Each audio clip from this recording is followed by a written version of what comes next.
नमो भगवते वासुदेवाय। अब तक श्रीमद् भागवत कथा के 10वें स्कंद के 86 अध्याय हम आपको सुना चुके हैं। आज 87वां अध्याय। राजा परीक्षित ने कहा, हे महामुने, आपने जो ये कहा था कि वेद ने श्री नारायण जी की स्तुति की थी, सो आप मुझे सुनाइए। श्री सुखदेव जी बोले, हे परीक्षित सुनो। जिस ईश्वर ने बुद्धि, इंद्रिय, मन, प्राण, अर्थ, धर्म, काम तथा मोक्ष को बनाया है, वह सदैव निर्गुण स्वरूप रहता है, परंतु जब वह सृष्टि की रचना करता है उस समय सगुण स्वरूप धारण करके शेषनाग की शैया पर शयन करता है। इस प्रकार निर्गुण और सगुण में कोई भेद नहीं है। हे परीक्षित, एक समय नारद जी ने श्री कृष्ण से ये पूछी थी, वह कथा सुनो। एक समय नारद जी ने सत्यलोक में जाकर ऋषि मुनियों के बीच बैठे हुए श्री नारायण भगवान से इस प्रकार कहा, हे प्रभो, वेद निर्गुण ब्रह्म की स्तुति किस प्रकार करते हैं, यह आप मुझे बताने की कृपा कीजिए। यह सुनकर श्री नारायण भगवान ने कहा, हे नारद, जो बात तुम आज मुझसे पूछ रहे हो वही बात एक समय मृत्युलोक में शौनकादि ऋषियों ने सनकादि से पूछी थी।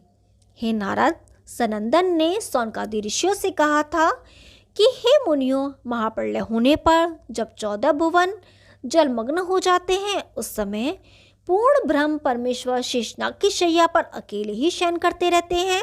जब उन्हें सृष्टि उत्पन्न करने की इच्छा होती है तो उनके श्वास से वेद निकलकर श्री हरि की उसी प्रकार स्तुति करने लगते हैं जिस प्रकार प्रातःकाल के समय बंदी जन राजा को जगाएं कि वह चैतन्य होकर अपना कार्य आरंभ करें।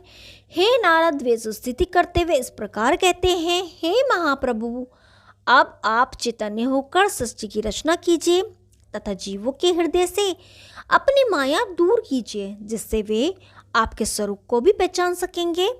हे नारद, इस प्रकार सनंदन मुनि ने सबके मन का संदेह दूर किया था। इस कथा को सुनकर शौनकादिक ऋषियों ने सनंदन मुनि की अत्यंत प्रशंसा की। ओम नमो भगवते वासुदेवाय। अब 88वां अध्याय। श्री सुखदेव जी बोले, हे राजन, अब भस्मासुर नामक एक दैत्य की कथा सुनो। एक दिन शकुनी नामक दैत्य का पुत्र वृकासुर तपस्या करने की अभिलाषा से घर से चल पड़ा। मार्ग में उसे नारद जी मिल गए। तब वह नारद जी से बोला, हे भगवान, यह बताइए कि मैं ब्रह्मा, विष्णु और महेश इन तीनों में से किस देवता का तप करूं जिससे मुझे शीघ्र वरदान मिल जाए। तब नारद जी ने कहा, हे वृकासुर, इन तीनों देवताओं में शिव जी शीघ्र वरदान देते हैं। उन्होंने ही शास्त्र अर्जुन को 1000 भुजाएं दी थी। इसलिए यदि तुम शीघ्र वरदान पाना चाहते हो तो शिव जी का तप करो। यह कहकर जब नारद जी चले गए तो वृकासुर ने बद्रिकाश्रम में पहुंच शिव जी का तप करना शुरू कर दिया। तप करते समय उसने हवन कुंड में अपने शरीर का मांस काट काट कर आहुति दी। जब 7 दिन से सारा शरीर मांस में हवन कर दिया और 8वें दिन अपना मस्तक काटने लगा, उस समय शिवजी ने प्रकट होकर उसका हाथ पकड़ लिया और अपने कमंडल में से जल छिड़क कर उससे दिव्य देह प्रदान कर दी। तदुपरांत शिवजी कहने लगे, हे वृकासुर, मैं तेरी तपस्या से बहुत प्रसन्न हूँ, अतः तू वरदान मांग ले। वृकासुर ने कहा, हे विशंभरनाथ, आप मुझे ऐसा वरदान प्रदान करें कि जिससे मैं जिसके सर पर हाथ रख दूं वह भस्म हो जाए। तब शिवजी ने कहा, ऐसा ही होगा। जब वृकासुर वरदान प्राप्त कर चुका तब उसने पार्वती जी को परम सुंदरी देखकर अपने मन में विचार किया कि सर्वप्रथम मैं शिवजी के ही मस्तक पर हाथ रखकर पार्वती जी को अपने घर ले जाऊं। यह विचार कर जब वे शिवजी की तरफ बढ़ा तब शिवजी वहां से भाग गए। उस समय जब ब्रह्मादि कोई भी देवता उनकी सहायता के लिए नहीं आया तब शिवजी ने श्री कृष्ण चंद्र जी की शरण में जाकर यह कहा, हे भगवान, मेरी यह संकट अपने आप आया है, अब आप किसी प्रकार से मेरे प्राण बचाइए। तब कृष्ण जी कहने लगे, हे महादेव जी, आप चिंता ना कीजिए। यह कहकर कृष्णचंद्र जी ने ब्राह्मण का वेश रखकर नक्षशाला पहन के भस्मासुर अर्थात वृकासुर के सामने जाकर उससे यह पूछा, हे दैत्यराज, तुम ऐसे घबराए हुए कहाँ दौड़े जा रहे हो।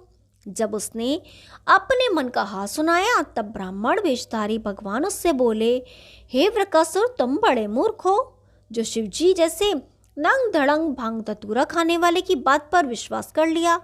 वे तो मरघट में बैठे हुए बावलों की तरह नाच गाया करते हैं। भला वे किसी को वरदान तथा शाप देना क्या जाने।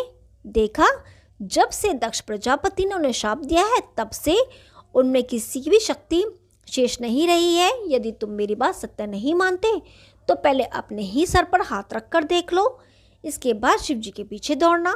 हे राजन, विप्रवेशधारी श्री कृष्णचंद्र जी के ऐसे वचन सुनकर भस्मासुर ने प्रभु की माया से मोहित होकर जो ही अपने सर पर हाथ रखा तो ही वह तुरंत भस्म हो गया।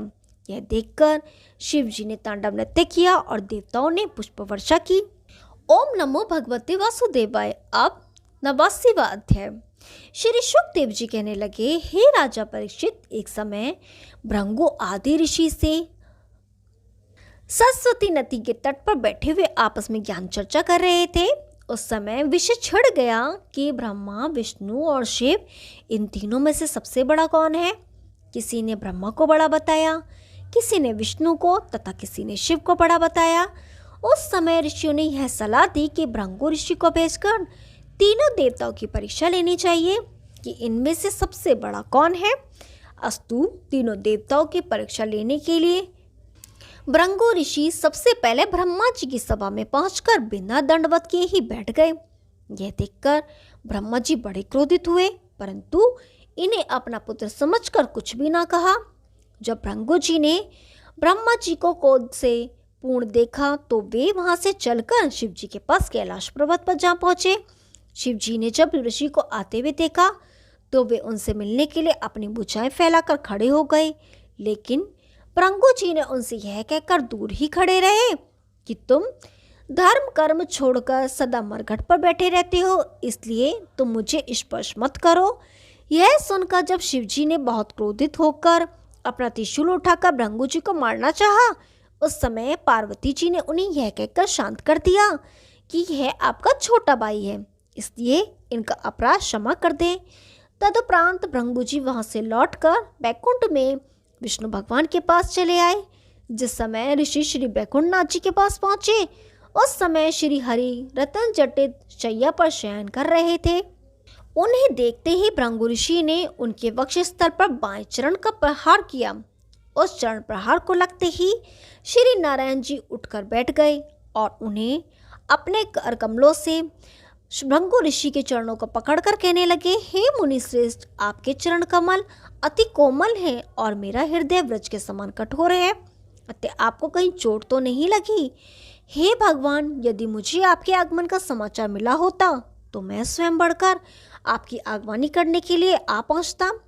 आपने मेरे हृदय पर जो चरण प्रहार किया है, उस चरण चिन्ह को मैं अपने हृदय पर सदैव धारण किए रहूंगा। हे परीक्षित, भृंगु ऋषि ने चरण प्रहार किया। उस समय लक्ष्मी जी ने क्रुद्ध होकर शाप देना चाहा था, परंतु श्री हरि के भय से कुछ नहीं कह सकी। नारायण जी को सत्व गुण से युक्त देखकर भृंगु ऋषि अत्यंत प्रसन्न होकर सरस्वती नदी के तट पर लौट आए और ऋषि मुनियों को समस्त वृत्तांत बताते हुए इस प्रकार बोले, श्री नारायण जी से अधिक श्रेष्ठ अन्य कोई नहीं है। यह सुनकर ऋषि मुनि अन्य देवताओं कहने में जप तप करना छोड़कर केवल श्री हरि का स्मरण करने लगे। ओम नमो भगवते वासुदेवाय। अब 90वां अध्याय। श्री शुकदेव जी ने कहा, हे परीक्षित, अब मैं कृष्णचंद्र की थोड़ी सी महिमा और कहता हूँ, सुनो। श्री द्वारकानाथ की इच्छा से द्वारकापुरी का वैभव ऐसा था कि वहाँ के सब भवन स्वर्ण से निर्मित तथा रत्नों से जटित हुए थे। स्थान स्थान पर वापी, कूप, तड़ाक तथा उद्यान बने हुए थे।